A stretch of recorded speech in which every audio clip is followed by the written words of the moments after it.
show is about the fans, for the fans. As a youngster and as you get older, if you have the base and the fundamentals. How's it guys? Tatham here. Just finished up training now with the upper back probably at the age of 3 and we're passing a rugby ball.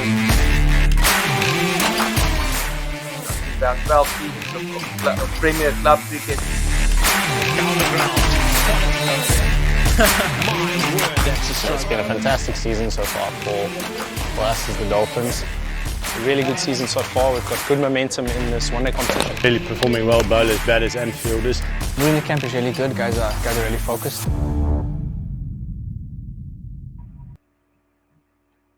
Well, good evening everybody and welcome to episode 4 of Leading Edge with me, your host, Nick Tatham. We've had 3 great weeks leading up to this one, and this week we are bringing in even more big guns.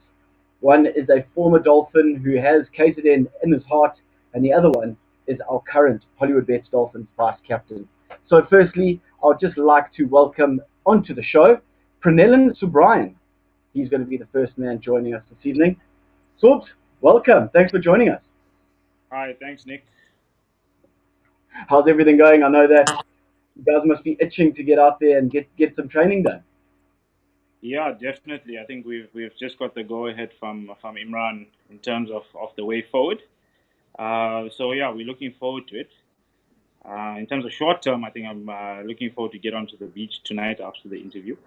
So yeah. just give us a little bit of background then. What are the plans later?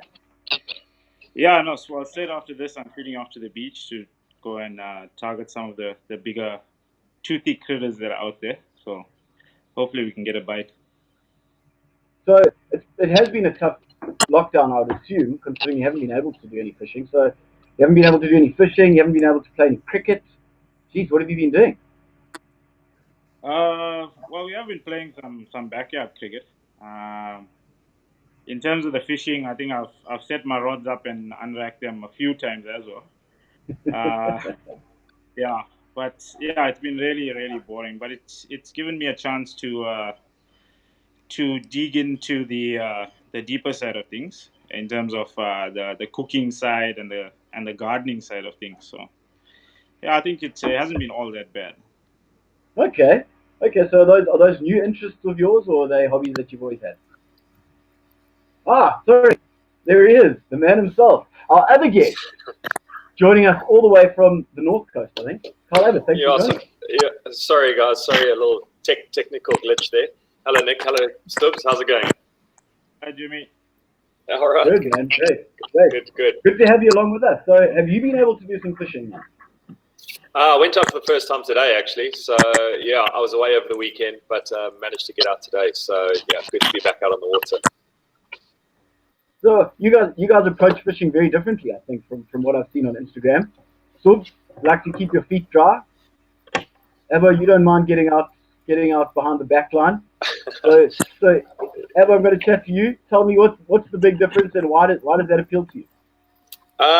Yeah, I've explored a lot of different fishing, to be quite honest. If you come have a look at my garage, you can see everything from freshwater fly fishing to rock and surf to deep sea. So yeah, I cover a few bases. But yeah, at the moment I'm fishing off a jet ski, and yeah, getting out to backline this morning was quite nice. During the winter, the sea's quite flat, but still managed to get a little bit of wet in the shore break. So yeah, I think Subs just wants to stay dry. Hey Subs, is that the plan? Just keep the feet dry.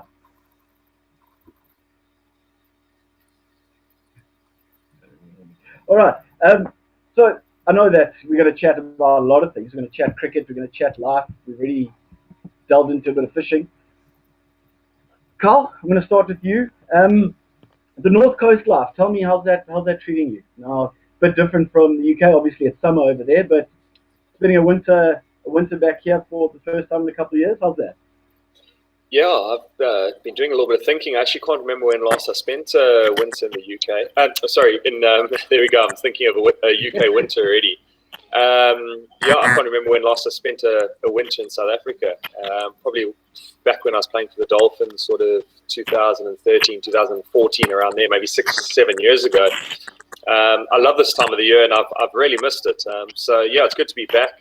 Unfortunately, winter to me sort of calls for Drakensberg and those places here in KZN. So yeah, a little bit warmer up here on the north coast compared to other parts of South Africa at this time. But yeah, I've thoroughly enjoyed it. It's been a nice welcome break from cricket for me. It's been on the go now. I'm going into my 12th year of professional cricket. So and yeah, it's been on the road a lot. So this is the longest time I've spent at home for a number of years, and I've thoroughly enjoyed it. I know that it would be, you would be sort of close to the middle of your season there in the UK. What are the plans? Have you been told anything? I know that there are sides that are training, but what are your plans? I know obviously you can't go anywhere, but what is the plan? Yeah, listen, things are changing continuously there. I must admit the ECB and the counties have given us as much information as they can. I think their hands are tied with government regulations. So I think they're also in a very different boat to me. With our borders closed, I can't go anywhere, even if they had to start. So the prediction is probably August, best case scenario, possibly 4 or 5 4-day games followed by a T20 competition in September. But then I think there's a few issues around hotels during the 4-day games. So even that might get cut to only a T20 competition in September. So yeah, I think everyone in the world is in the same boat. No one knows the right answers, the wrong answers, or where this thing is going. So for now, just sitting tight and seeing how things go. Yeah. So you guys have been given an idea of what's happening. You guys head back into training next week. How nice is that, knowing that you guys are getting a bit of structure back?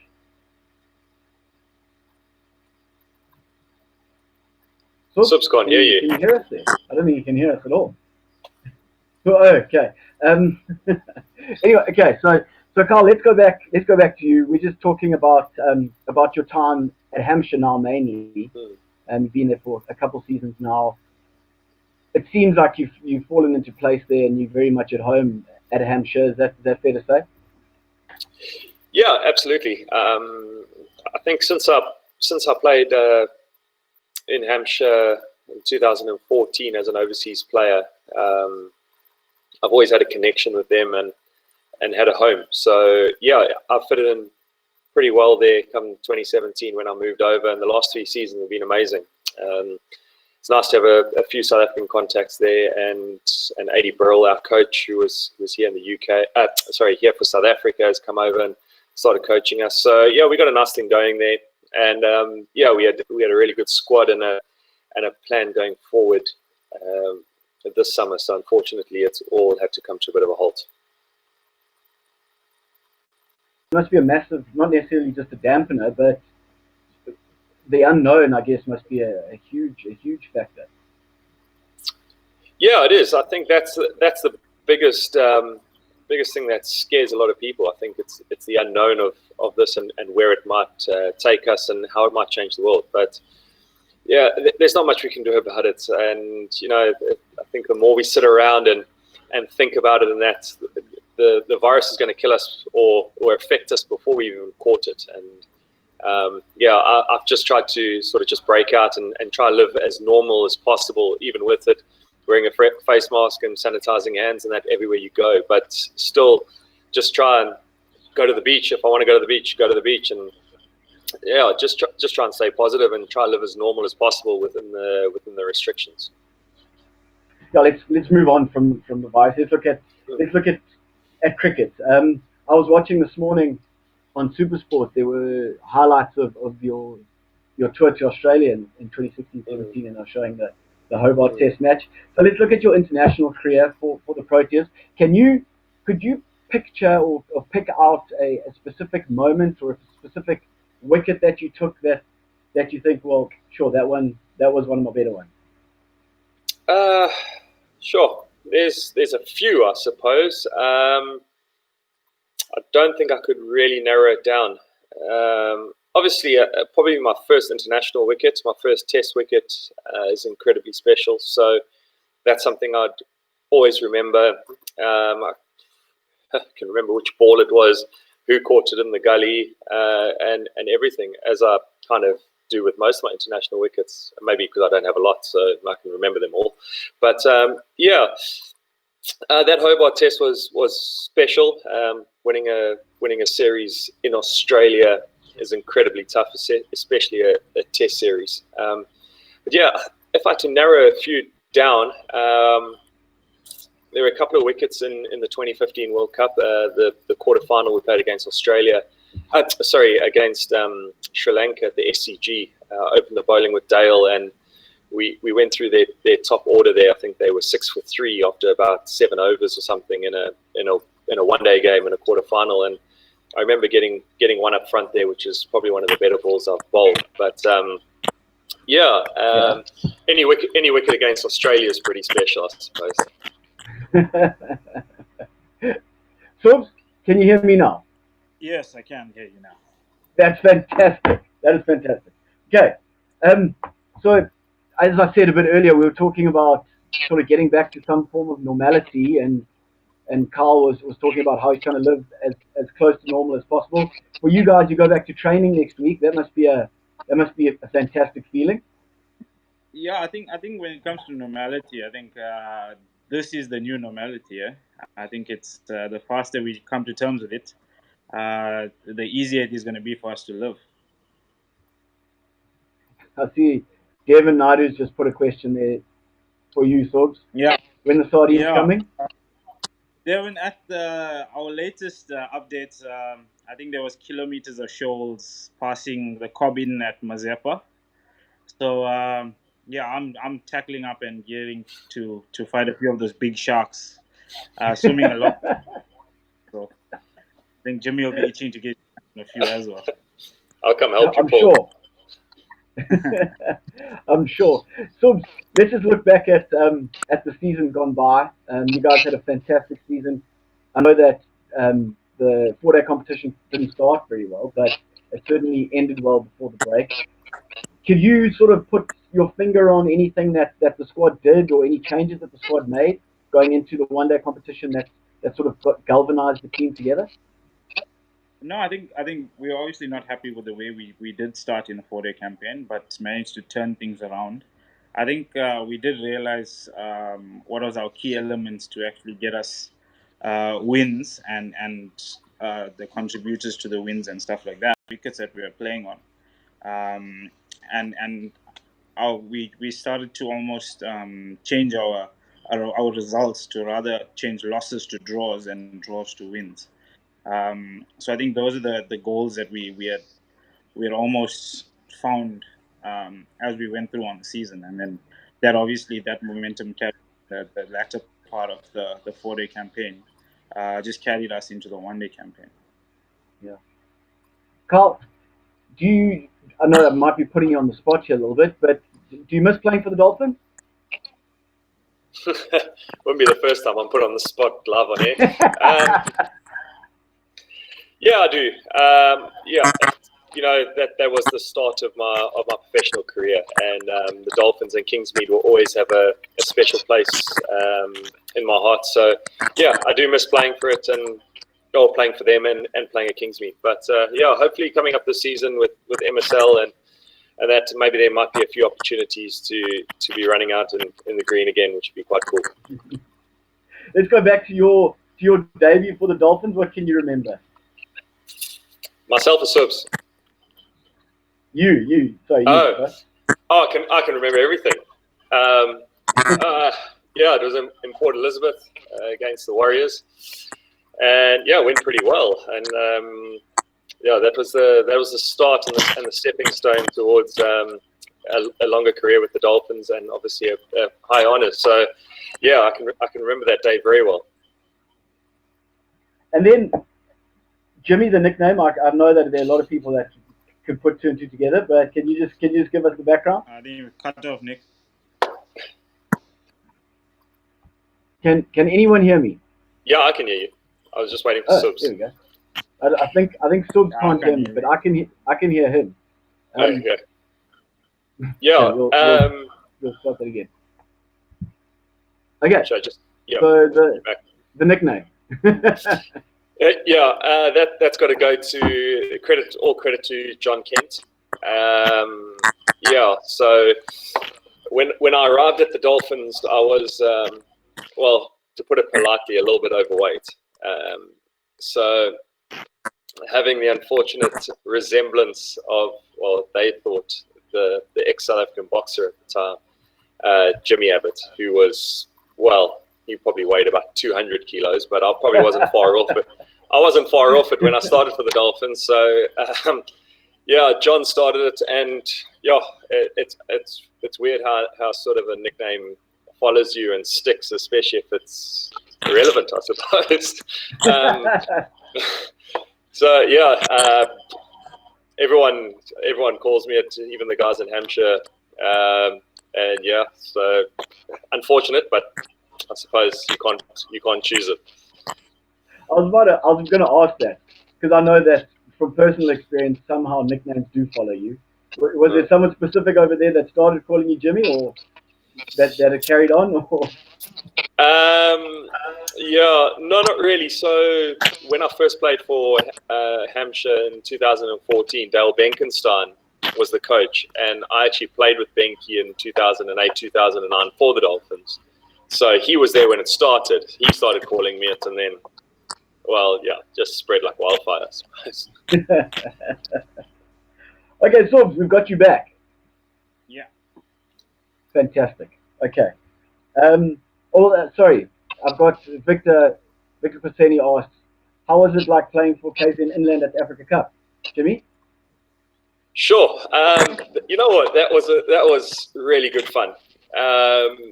Those KZN Inland guys, that team at the time, they had such a good thing going.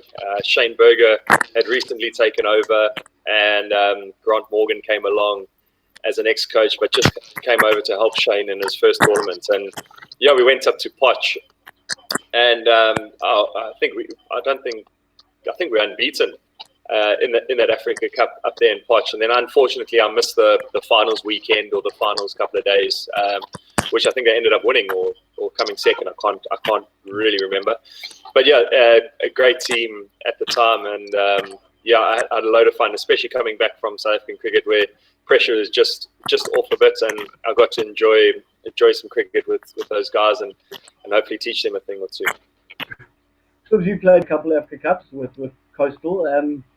Just talk me through that sort of rivalry between Inland and Coastal. What is it like? Is it quite edgy? Because everyone sort of knows each other. Yeah, I think everybody knows each other. I kind of get confused with the rivalry that goes on. But I think it's good banter on the field as well as some heated moments. Because after all, it is a derby match. So I think the 3-day games and the Inland Coastal, when they do meet, I think I'm not sure if they have met already at Africa Cup, but I definitely know for sure the Inland Coastal derby games do get heated up at times. But I think all is forgotten after the games, and the guys are still chilling and having a Coke after the game together. Absolutely. So I've got a couple of quick fire questions for you here. So now you can throw your mates under the bus here. Okay, you're the vice captain, so you can do what you like. So okay, the first one is quite easy. So who's the one player that you wouldn't want to cook for you, and why? I think we've lost Subs. I don't think we ever had it. I think we've lost him. Okay, well, there we go. Okay, so coming back to you there, Jimmy. So I was just looking, that 17 for 86 that you took, the fourth best figures in county cricket, the fourth best figures, only the fourth best figures. So there were some incredible figures, but just talk me through it. Was it just, would you just have it on a string for 4 days? It was such an interesting game. Somerset were under huge pressure. They were, if they beat us or even got a draw, it was likely that they were going to win the championship. But if we beat them, it allowed Middlesex to only come out with a draw against them the following week to win the trophy. And for some reason, Somerset carry a little bit of an ego, so we had extra motivation to beat them that game. It was an inning. Well, it was a game of two halves, and pretty much typically how a 4-day game pans out in the UK. The first day or end of the first day when we started bowling, the pitch had quite a bit in it, so the new ball was key, and it nipped around. And I can't remember. I think I got 9 in the first innings. You got 9. Yeah. And then in the second innings, we set them something like 220 or 250 or something. I can't remember, which was beyond the highest score of the game. I think the previous highest was probably only about 180. So we knew that going in for them to score the highest runs in the fourth innings was going to be difficult. And then they actually got off to quite a good start. They were about 80 without loss. And things took a turn. The ball started to reverse swing. It was near the end of September, so we had quite a dry summer, and the ball started to reverse. So a whole different sort of skill set came in there. And they got a youngish middle order, and sort of, I think I got 2 and 2 balls and sort of 3 and about 7 balls, which kind of blew them open. And you could just have a feeling that they didn't quite know what to do, especially with the championship sort of on the line, and the pressure was just massively on them. And we took advantage of that, and somehow I came out on top. I still find it quite surreal and lucky, I suppose, that only 3 wickets fell from the other end. I mean, I see. So I'm going to say something. I see that there's an umpire on the side here who's commented. I've seen so many bad umpiring decisions, especially in the UK. So I kept thinking to myself, I mean, only 3 wickets fell from the other end. I mean, why didn't if an umpire had just given one bad decision, that record was gone. And 16, it wouldn't even it might have made some headlines, but it wouldn't have sort of had an effect as 17 did. So, I think there was a lot of luck involved in there. It just happened to be my couple of days, and it was incredibly special.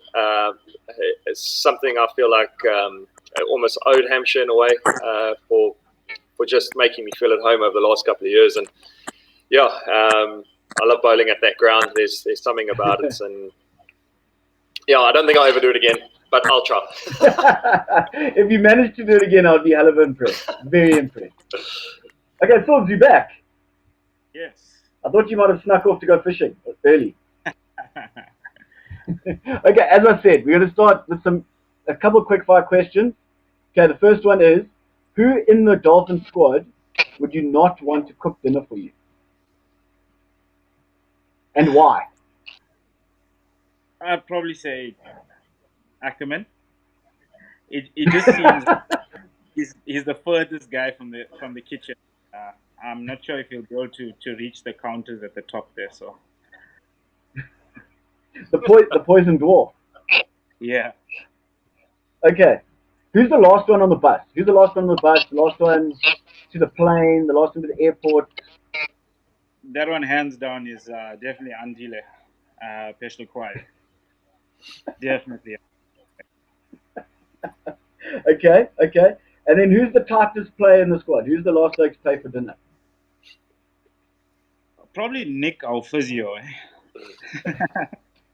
He's the first one to suggest where we should go, but the last one to put his money in the hat there. Okay. And then the last one, who has the most cricketing theory? Definitely Ackerman. Yeah, so Ackerman's hands start moving, then you know the theory is coming. So can you give us an example of what Ackers would say?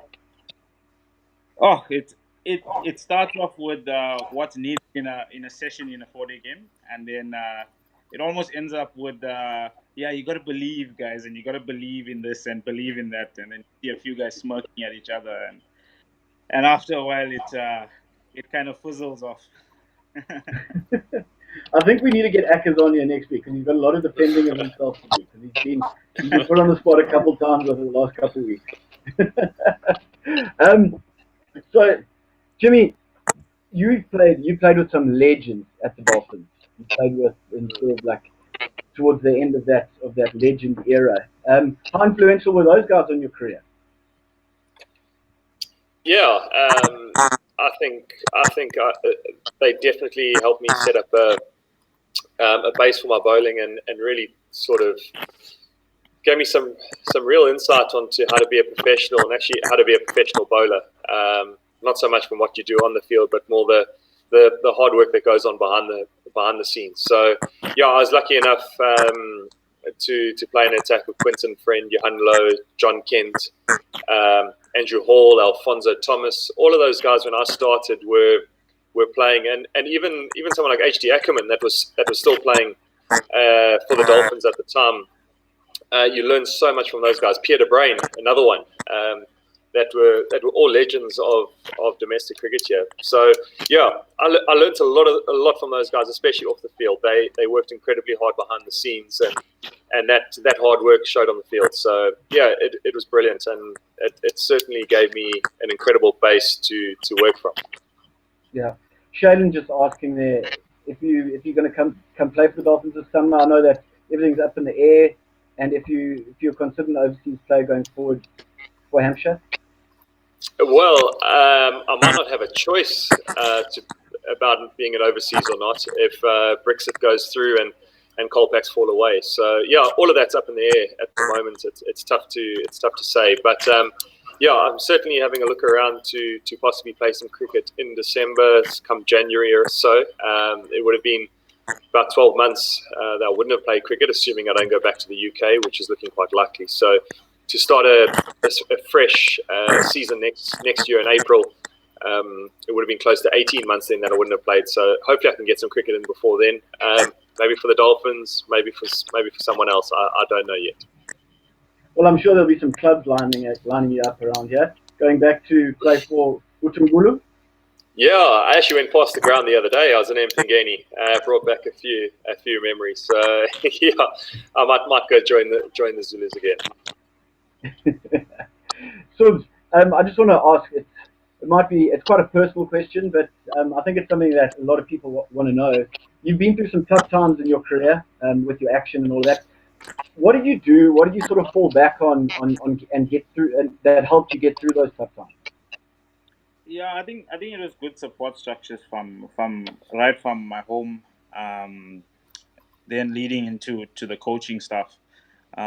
So right from Kluzner and Rivash, I think all of them have played parts in me actually getting back and to where I am. I mean, Kluzner was the one that gave me my debut at Kingsmead, and I'm very thankful for it. Especially even after I was called.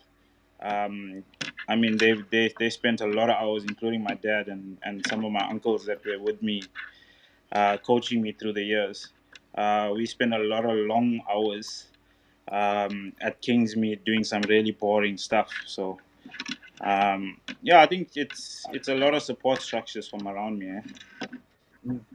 And then that being the leading wicket taker in the 4-day competition so far this last season, how does that feel like you've sort of come full circle from those dark days now to where you are? So, let me get disappeared again. Okay. Is he on the beach? Is he fishing? Where is he? Who knows? I think he might have. He says that he is off to go catch the Zambezi. So, there he is. So he's back. No, he's back. He's just running away and coming back. I don't know whether the dog stole his phone. But yeah, so you the leading wicket taker in the 4-day competition before it stopped. As I mentioned, how was that as a feeling considering where you've come from? Yeah, I think it was a great feeling to be part of a 4-day setup for that long. I think I've always been seen and painted with a brush of being just a 1-day player. So I think for me it was a positive just being involved for that period. I think I only missed one game in the 4-day setup. So I think that was one goal reached, and I think a bonus was finishing on top with the wickets. Fantastic, guys. That brings us to the end. Thank you so much for joining me. Abba, Subs, thank you, guys. Subs, all the best Pleasure, Nick. pipelines this evening. Abba, we'll see you. I'm sure we'll see you soon and all the best. Thank you so much, Cool. guys. I really appreciate it. Cheers, thanks, Nick. As we do every week, we finish off with a Hollywood Bets Kingsmead magic moment. And this week, it's a historic moment. It was the first ever third umpire call on a run out. It was between South Africa and India in 1992 at Kingsmead Stadium. The man run out, the master himself, Sachin Tendulkar, and run out by none other than Jonty Rhodes and Andrew Hudson. Thank you so much for joining me, and we'll see you again next week.